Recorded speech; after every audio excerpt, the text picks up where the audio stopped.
محترم ناظرین، السلام علیکم ورحمۃ اللہ وبرکاتہ۔ قرآن مجید وہ واحد کتاب ہے جو 1400 سال پہلے نازل ہوئی، لیکن آج بھی اگر کوئی سائنسدان اس کتاب کو پڑھتا ہے تو وہ حیرت سے اپنا سر پکڑنے پر مجبور ہو جاتا ہے۔ جو کتاب 1400 سال پہلے نازل ہوئی تھی، جبکہ سائنس کا کوئی نام و نشان تک نہیں تھا، آج جب اس کی بتائی ہوئی باتیں 100% بالکل اسی طریقے سے پوری ہوتی ہوئی نظر آ رہی ہے تو ہر انسان حیران و پریشان ہو جاتا ہے کہ 1400 سال پہلے یہ باتیں اس طرح کیسے بیان کی جا سکتی ہیں۔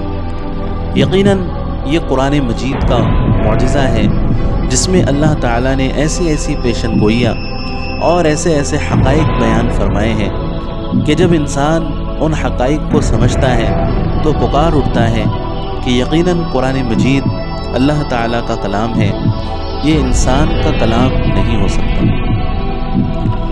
آج ہم آپ کو اسی طرح کے کچھ حقائق بتائیں گے جس کو سن کر آپ کے ایمان اور یقین میں اضافہ ہوگا۔ شروع میں کچھ ہلکے پھلکے حقائق ہوں گے، لیکن آخر میں جو حقائق ہم آپ کے سامنے پیش کریں گے اس کو سن کر آپ چونک جائیں گے۔ اس لیے آپ سے گزارش ہے کہ اس ویڈیو کا ایک لمحہ بھی مس نہ کریں، آخر تک صبر کے ساتھ اس ویڈیو کو دیکھیں، کیونکہ بہت اہم باتیں ہم آپ حضرات کے سامنے پیش کرنے جا رہے ہیں۔ سب سے اہم ترین بات جو قرآن مجید کے اندر بیان فرمائی گئی ہے اسے بہت باریکی سے اور غور سے سمجھنے کی ضرورت ہے، وہ ہے بگ بینگ تھیوری۔ سائنسدانوں نے بگ بینگ تھیوری کا تصور 1927 میں پیش کیا، لیکن حیرت کی بات ہے کہ قرآن مجید میں 1400 سال پہلے بگ بینگ تھیوری کو بالکل اسی طریقے سے بیان کیا گیا جس طرح آج سائنس بیان کرتی ہے۔ اللہ تعالیٰ قرآن مجید کے اندر فرماتے ہیں، اولم یر الذین کفروا ان السماوات والارض کانتا رتقا ففتقناہما، کہ کیا کافروں نے یہ نہیں دیکھا کہ زمین و آسمان ایک نقطے کی شکل میں موجود تھے، ایک ڈاٹ کی شکل میں موجود تھے؟ یہ پوری کائنات صرف زمین اور آسمان ہی نہیں بلکہ پوری کائنات میں سے کسی چیز کا وجود نہیں تھا۔ اللہ تعالیٰ نے ایک نقطہ پیدا فرمایا اور پھر اللہ تعالیٰ نے اس میں ایک دھماکہ کیا اور اس دھماکے کی وجہ سے یہ پوری کائنات وجود میں آئی۔ کتنی حیرت انگیز بات ہے۔ اس زمانے میں قرآن مجید کا اس حقیقت کو بیان کرنا، جبکہ سائنس کا نام و نشان تک نہیں تھا، نہ ہی ٹیلیسکوپ نام کی کوئی چیز موجود تھی، یہ بہت حیرت انگیز بات ہے۔ یقیناً قرآن مجید اللہ تعالیٰ کا کلام ہے۔ دوسری بہت بڑی اور اہم حقیقت جسے غور سے سننا اور باریکی سے سمجھنا ضروری ہے، جو قرآن مجید کے اندر بیان فرمائی گئی ہے، جو آج بھی 100% سچ ثابت ہو رہی ہے، جس کو لے کر سائنسدان حیران ہیں۔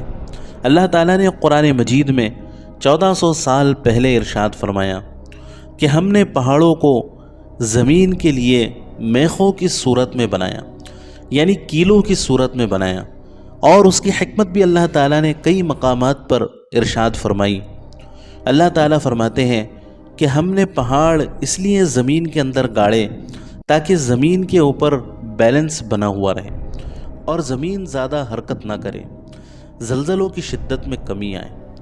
اور سائنس بھی اس بات کو تسلیم کرتی ہے کہ پہاڑ نیچرل شاک ایبزاربر ہے، یعنی پہاڑ زمین کی حرکت کو بیلنس کرتے ہیں۔ جب کوئی زلزلہ آتا ہے تو سائنس میں اس کی وجہ یہ بتائی جاتی ہے کہ زمین کے نیچے کچھ ٹیکٹونک پلیٹس آپس میں ٹکراتی ہیں اور ان کے آپس میں ٹکرانے کی وجہ سے زلزلہ آتا ہے، زمین حرکت کرتی ہے۔ پہاڑ جو زمین میں کئی کلومیٹر تک مضبوطی کے ساتھ گڑے ہوئے ہوتے ہیں، وہ ایسی سچویشن میں زمین کو سہارا دیتے ہیں۔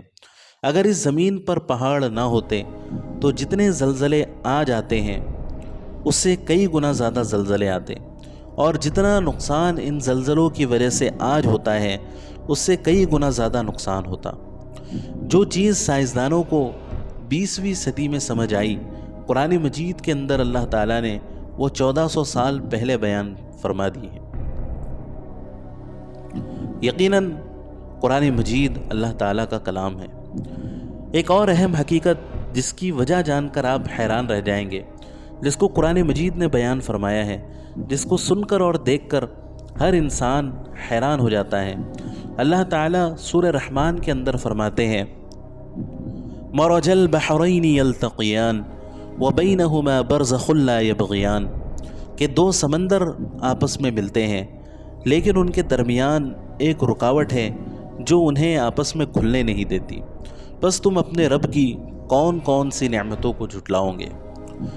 آج دنیا اس کا مشاہدہ اپنی آنکھوں سے کر رہی ہے۔ دو سمندر، بحر اوقیانوس اور بحر روم، یہ خوبصورت منظر پیش کرتے ہیں کہ دونوں پانی آپس میں ایک دوسرے کے بالکل قریب ہے، لیکن وہ ایک دوسرے میں داخل نہیں ہوتے۔ ایک بارڈر بنا ہوا ہے، رکاوٹ بنی ہوئی ہے جو ایک کو دوسرے میں داخل ہونے سے روکتی ہے۔ سائنسدان اس کی وجہ یہ بیان کرتے ہیں کہ دونوں پانیوں کی ڈینسٹی بالکل الگ الگ ہے۔ اس کو آسان مثال کے ذریعے سے ہم سمجھتے ہیں، جیسے آپ ایک گلاس لیں، اس کے اندر تھوڑا سا تیل ڈالیں اور پھر اس کے اندر تھوڑا سا پانی مکس کریں۔ وہ دونوں گلاس میں داخل تو ہو جائیں گے، لیکن تیل اپنی جگہ پر الگ ہوگا اور پانی اپنی جگہ پر الگ ہوگا، وہ دونوں ایک دوسرے میں مکس نہیں ہوں گے۔ اس کی وجہ یہ ہے کہ دونوں کی ڈینسٹی الگ الگ ہے، تیل کی ڈینسٹی الگ ہے اور پانی کی ڈینسٹی الگ ہے۔ اسی طرح اللہ تعالیٰ نے ان دونوں پانیوں کی ڈینسٹی الگ الگ رکھی ہے، جس کی وجہ سے یہ دونوں آپس میں نہیں ملتے اور ایک بہت خوبصورت منظر پیش کرتے ہیں، اور اللہ تعالیٰ کی قدرت کو زبان حال سے بیان کر رہے ہوتے ہیں کہ یقیناً ہمیں بنانے والا بہت بڑا قادر مطلق ہے۔